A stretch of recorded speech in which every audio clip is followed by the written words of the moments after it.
The last thing is my recommendation, but it's still kind of this might be I think for the average or non-avid moviegoer crazy person, this review might be useful. And that is, we're going to talk about The Substance. Now, The Substance has been buzzed all over the internet for the last couple months since its release. For all of the people who are super cinephiles and super into like genre pictures, The Substance got a ton of buzz. I unfortunately was not able to see it in the theater, and I really wanted to. But certain movies like this get very limited release. And if you're in the boonies like I am, comparatively, it doesn't stick around more than like a week. And even then, it's very hard to get to. So I did not get to see The Substance. And I was really sad about that because I heard some really great things and a lot of good buzz. I did not watch a lot of reviews because I did not want to get it spoiled. So I'm telling you now, I'm not going to spoil it at first. I'm going to give you my review and my basic rating. Then I will talk about a few spoilers because I think it's kind of fun to think about some of the movies. I think I'm at about 6 or 7 movies that I think really inform this movie and might give you like a little playlist to catch if you want to kind of get a buzz of some of those things that kind of make up The Substance. The Substance is directed by Coralie Farjat. She is also the director of Revenge from a few years ago, which is a very bright, very, very crisp revenge movie that has some real over the top, colorful, in your face action and blood. And that is a kind of a good calling card for her. Now, I like that movie quite a bit, but also was kind of thrown off a little bit because there's a weird female gaze thing in there in the rape revenge kind of movie that if a guy had done it would have been really problematic.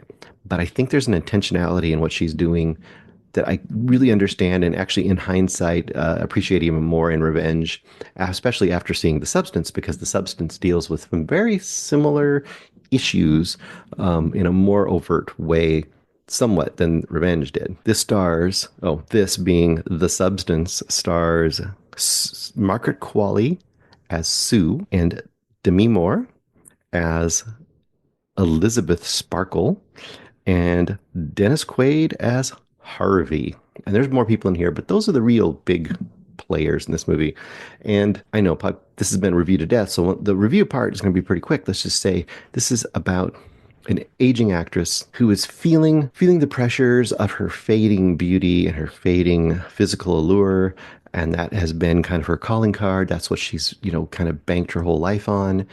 She is currently doing like this aerobics sort of a show. It's a very, right here, I'll drop in an aerobics show. Who's doing aerobics shows? That's very 80s, right? You would think of Jane Fonda or that kind of a thing. There are things in here that are very anachronistic. And I think part of that is to make this sort of an out of time movie. It's not an 80s movie because they have cell phones. They have lots of things that put it into the modern age, but they have things like this very 80s like bright candy colored leotard wearing aerobic show, which makes you think like, well, that's like the 80s. I think it's just doing that kind of anachronistic thing to kind of give it this more, I guess, timeless quality to it, which I think it will attain to some degree. And there's a lot of throwback things in here that kind of go with the 80s and 90s as well. Anyway, she's having this existential crisis because basically her boss, Harvey, the super sexist, very, very energetically overplayed by Dennis Quaid.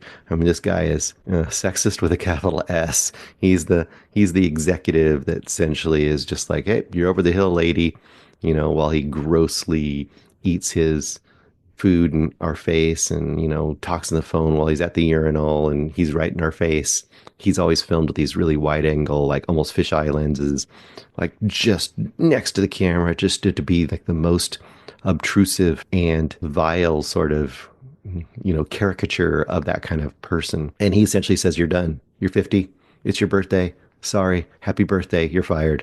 And that's kind of the kickoff of the story. And she, on her way home from that experience, obviously distraught, ends up in a car wreck, does not get hurt, weirdly, survives the car wreck and actually pretty much goes unscathed. But what happens is, while she's at the doctor getting checked out, someone slips her a thumb drive, has a phone number on it, and basically it's an advertisement for a black market substance, drug, whatever you want to call it, treatment that is supposed to give her a new lease on beauty and life, to make a new her, you might say. And there's a whole bunch of spoilers that could go in here. I'm not going to say what they are. Let's just say this is got sci-fi elements. It's got high social satire elements. It's got a high violence and blood level and gore, and people are putting out that also there's a lot of body horror here, and I would agree. And a lot of this is physical. I think almost all of it is practical. It's gory, it's unflinching, it's, I think, hilarious at the same time as it's pointed. It doesn't pretend to be subtle. In fact, it's the opposite of subtle. It's definitely in your face, just like the character I described of Harvey. The biggest thing is if you're a kind of person, like, well, I don't know. It might be wrong. I was going to say if you're the kind of person who likes an A24 movie, an ambiguous, slow burn horror movie, you might not like this movie, but I like those kind of movies. This is, in a lot of ways, the opposite. It's not ambiguous at all. It says, here's our theme, here's how we're going to discuss it, and we're going to discuss it openly, but we're going to just take it and amplify it, all the way to 11 per Spinal Tap. We're not going to stop in any way. We're going to just keep going and escalating all the way to the end. And I think that's the other thing that a lot of people who do like this, like myself, appreciate is the constant escalation. This is a movie where I was hyped this movie the whole time, and I was told how crazy it gets. But as you're watching it, you're like, oh, it's kind of crazy, but it's not that crazy. But then it gets crazier, and then it gets crazier, and then it gets crazier. And a lot of people jump off the craziness in the third act. But for me, I was on board the entire trip. Partly, I feel like this movie was just like created in a laboratory along with the substance for me. It just has the aesthetic and the approach and the style that especially from 80s movies that I used to love. This kind of taps into that ethos and taps into that vibe and taps into that kind of love for gonzo filmmaking that you don't see done in quite this way a lot. So once again, I will say this is in the running for my favorite movie of the year, if not a lock for my favorite movie of the year. Coralie Farge, bravo, bravo, all the way. My rating for this, as you might guess, is it 5 stars? It's a 5-star classic. This movie is a 5-star classic. This movie, I think, is going to be beloved by genre fans and by lots of people for years and years, kind of in the same way that I felt about like Hereditary or Midsummer, or some of these movies when I first saw them. I kind of feel that way about this. I can't imagine not loving this forever. It's just fantastic. So, what are the movies that inform the substance? Now, I actually would like to hear other people's suggestions here too. I just came up with 6 or 7 movies that I think really approach this. And from this point forward, spoilers, spoilers, spoilers. So yeah, you've got enough now. If you want to just check the movie out, which I say you should, do it, then come back to this. I would love to hear other movies that people think really inform this one. I think there's a ton. Now, it's not in the same way as like a Tarantino, where he literally will take his movie inspirations and recreate scenes or shots or moments or musical cues and use those. This movie doesn't do that as much, but it does do, homages, of course, say, and a lot of little things thematically that are very obviously kind of playing with movies from the past. So here are the few that came to my mind watching this. First of all, Gremlins. Now, this is for Eric. They don't do many Gremlin style movies. And what I mean by Gremlin style movies is what Gremlins has that's so genius, and a few other movies do too, and I don't know why more movies don't do this, especially genre movies, is you create a set of rules. Very clear rules, not just kind of rules, but very clear rules. Like an obvious one would be Night of the Living Dead. You gotta kill the brain to kill the zombie. It's a rule. You don't kill the brain, the zombie isn't dead. Gremlins took it even further. You don't feed them after midnight, don't get water on them, all these things, right? What that does in Gremlins, of course, is you set up the rules and you're like waiting for them to be broken, because the whole point of the rules being there is for your character to break the rules so you can find out what happens when they break the rules. This movie is precisely one of those kind of movies, because the genius of this is a very clear situation. She calls the number finally. She sees the ad. It tells her about the substance. She gets a place to go. She says she calls the number. They say, go to this place. She goes to this, alley, literally goes to an alley where it forces her to go through a locked gate, which only amazing little visual jokes. The gate only lifts halfway, like a corrugated steel gate, like a little mini garage door kind of thing. It only lifts halfway. So she literally has to stoop and crawl through the gutter and the alley to get to her solution to her aging looks. So it just shows her like literally physically having to debase herself right out the gate. But when she gets her box, it's first of all, it's packaged in a way that's very reminiscent of these startup boxes you get for anything, right? You get a new cable system, not cable, who knows cable anymore, right? But let's say you get a new I don't know what. You get a new, whatever. You say it's a new health system, and you open up the box, and the top layer is level one. What do you do with level one? And as you unpack it, level two, and it tells you what to do. So it's telling you, hey, stupid, I'm going to walk you through the rules, and it's walking us through the rules visually so we can see what she's going to do. Rule one is activator, activation.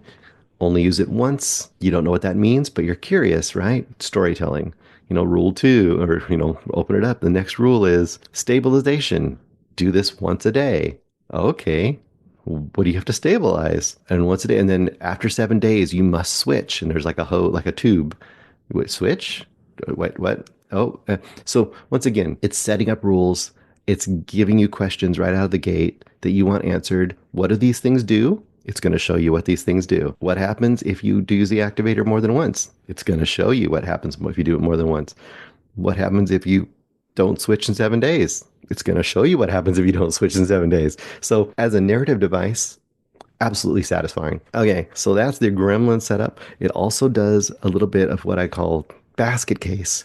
That the basket case, Frank Henenlotter movie from the 80s. I saw it in the 80s. It's a little low budget sleazo exploitation monster movie where this guy's got his Siamese twin blob of a brother that's been cut off his body that he keeps in a basket, who is homicidal and goes around killing people. And of course, in the substance, essentially, she's a Siamese twin at some point, right? Because as we know, the substance, when you activate it, it literally grow a younger version or a cipher, not cipher, what do you say? I don't know, a avatar of yourself out of your own back. Your back splits open. The other thing emerges from there. The other person, the younger person, they sew up your back again. They draw out the fluids from your back, inject them in their self, and then they get to use that to keep going for the 7 days until they switch over, switch blood, go back to the other person. That while you're doing your own version of yourself, or they're doing their own version of themselves, your first version or the alternate version, let's just say original version, new version, which I think is what it says in the box. Whichever version is out in the world, the other version is just laying like a lump on the floor. And I love how the current character is so uncaring for the quote sleeping version of themselves. The sleeping version of themselves, whichever one that is just left on the floor of the bathroom or eventually dragged into a closet, whatever it might be. But basket case, the idea of this blob-like hidden monster part of yourself is kind of key to the substance. And by the end of the movie, when you get the final version, which we'll talk about a little bit more, that is even played up more. But yeah, basket case, and just also the kind of the joy of these 80s practical, gory monster effects, which is on full display here in this movie. Reanimator, not much to say about Reanimator, but once again, 80s movie, which has glowing green solution, which reanimates the corpses and causes them to basically go crazy and come back to life and become maniacal. And there's crazy guts going crazy, flying out of bodies and wrapping around people, and other corpses looking like maniacally overcharged, supercharged, drugged up creatures, whatever it might be. I think just if nothing else, the look of the substance, which is kind of this bright green, not glowing, but bright green solution, is very reminiscent of Reanimator, and I'm definitely not an accident. That's got to be a bit of an homage. Kubrick, specifically The Shining, is all over the place in this movie. Once again, that's a visual cue. Also, the shot choices. You've got the wide angle lenses, the super hardcore center perspective. So in other words, a perspective usually is like left, right perspective or slightly at an angle. But Kubrick likes to do this very straight ahead center point perspective where the main character or whatever it is in the center of the screen and everything is exactly symmetrical all the way out. And there's a bunch of that in this movie, along with just the obvious visual cues of the red and white bathroom, which is very similar to the bathrooms in The Shining, where Jack Torrance meets up with the former caretaker, or is it? And also the carpet, the long hallway with the carpet. The carpet's very reminiscent of the carpet of The Shining, which are both, of course, iconic visual cues from The Shining. Why The Shining exactly? I don't know. I don't quite get that in this movie. I think this movie, I think it's more the visual look of Kubrick, the use of these kind of super wide angle, super close to your face shots. I think that is more an important part of this than the actual thematics of The Shining. Other than in The Shining, you've got someone who's essentially kind of becomes a possessed version of themselves. It's attacking themselves in the sense of their family is being destroyed by them. This person in the substance is essentially destroying herself. Her self-hatred is manifested in a physical embodiment of another version of herself that she can't attain, that she is attacking, and that is attacking her, basically. I guess I haven't spoiled it too much, have I? But whatever, you know what I'm talking about if you've seen the movie. Another one I put up here is not a movie. Well, there are movie versions of this, but it's mostly just the story idea. And that is The Picture of Dorian Gray. I think that's one that a lot of people probably aren't as familiar with anymore.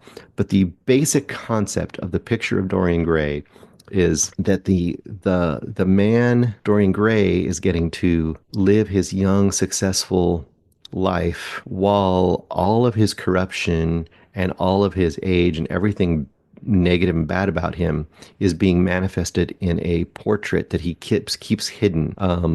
So very obviously that this has elements of that because she literally keeps, when she is Sue, the younger version played by Margaret Qualley, when she is Sue, she is literally hiding her older, less desirable, attractive self in a closet that she's built hilariously off of her bathroom that she's supposedly she has this like huge amount of square footage just hidden behind the walls of this apartment, which already is probably multi-million-dollar condo or whatever in LA. But hey, good on her. She found more room, more square footage. One that I think is probably one of the most informative of this movie is The Elephant Man.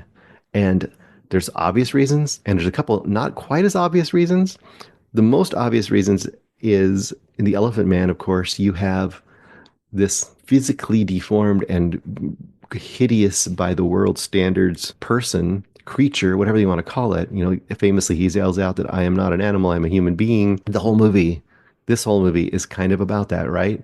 Once she hits 50, essentially she's not treated like a human being anymore. And throughout this movie, especially as she degrades, she keeps getting cheated on by Sue. Elisabeth Sparkle gets further degraded because Sue keeps breaking the rules. So Sue keeps out in the world longer than 7 days, and at one point she stays out in the world for 3 months. Well, she's basically just stealing the life and beauty and physical everything from Elisabeth Sparkle. By doing that, she just essentially turning into a monster. And then in the final act, when you have the reuse of the activator causing a third version, a third copy of a copy, which kind of I get the idea for fans of Gravity Falls, Paper Jam Dipper.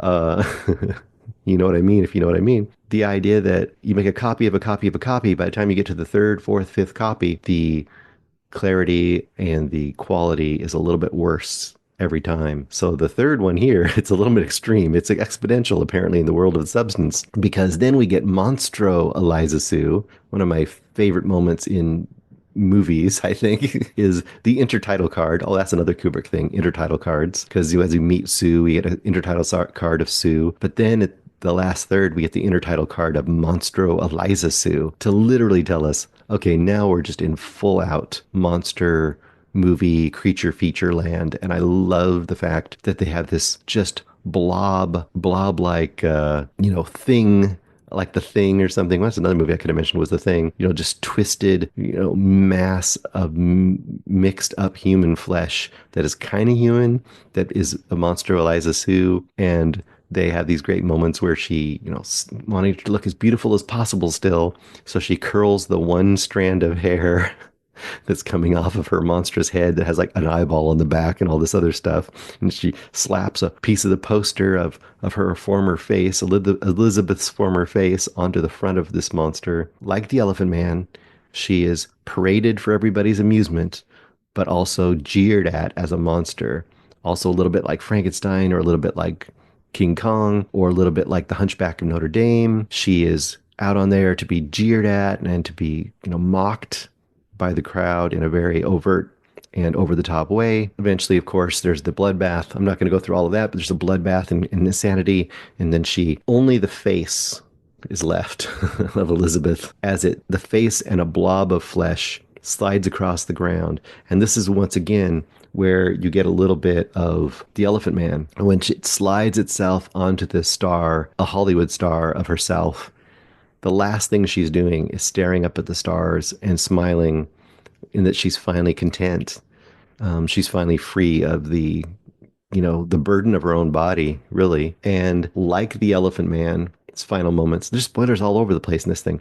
The Elephant Man's final moments is that if he ever lets himself lay down fully to sleep, not sit up to sleep, but if he ever lets himself lay down fully to sleep, like a quote human being, he will die, he will suffocate. And he wants to do that. And the last shots of that movie are him doing that and dying and looking off at the stars and seeing his mother's, face in the stars. And I don't think it's any accident that the final moments of this movie is her face on her own star staring up at the stars.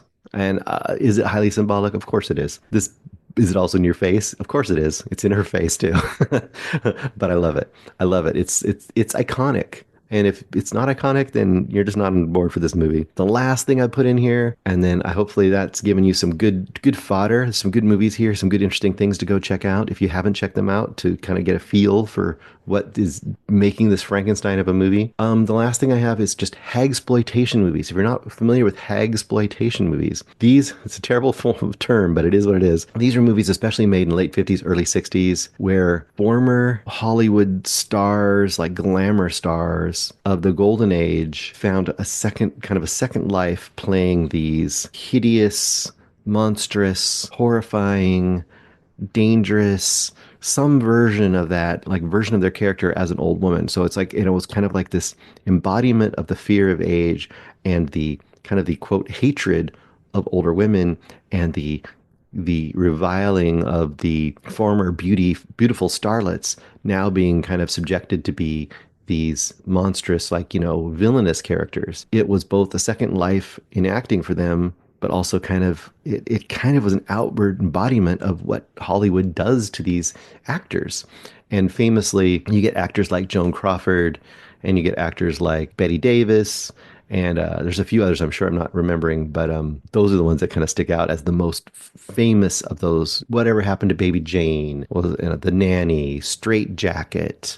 I think Joan Crawford later on even did this monster movie called Trog. So there's a whole bunch of these movies that kind of made that era. And it was also kind of the era of Psycho. So you kind of had this combination of, women as it's these kind of murderous psychotic villains, and kind of playing on hysteria and hystericalness.